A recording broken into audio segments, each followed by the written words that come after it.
வணக்கம். இந்த உருமாறிய கொரோனா தொற்று பரவனால நமக்கு தேவையில்லாத ஒரு பயம் எல்லாத்துக்கிட்டையும் இருக்குது. இது பயப்பட வேண்டிய ஒரு நோய் கிடையாது. இந்த உருமாறிய கொரோனா ஒரு very mild form of disease. இது தானாகவே நம்ம பாடியை ஓவர் கம் பண்ணக்கூடிய ஒரு டிசீஸ் தான். காமன் கோல்டு எப்படி வந்து போதோ அந்த மாதிரி வந்து போகிற ஒரு நோய்.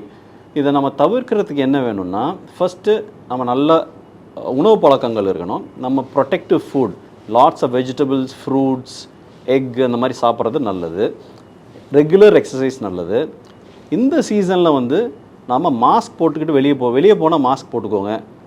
வெளியே போயிட்டு கை கழுவிக்கோங்க. ஹேண்ட் சானிடைசர் யூஸ் பண்ணிக்கோங்க.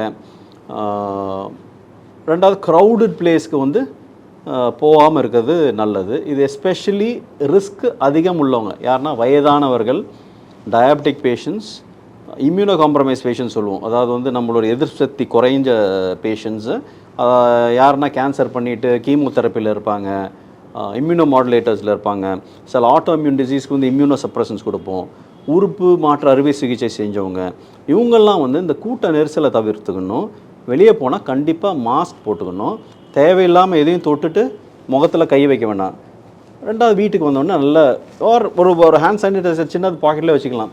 வெளியே நம்ம ஹேண்ட் சானிடைஸ் பண்ணிக்கிட்டோனாலே நம்ம இதை வர்றதை தவிர்க்கலாம்.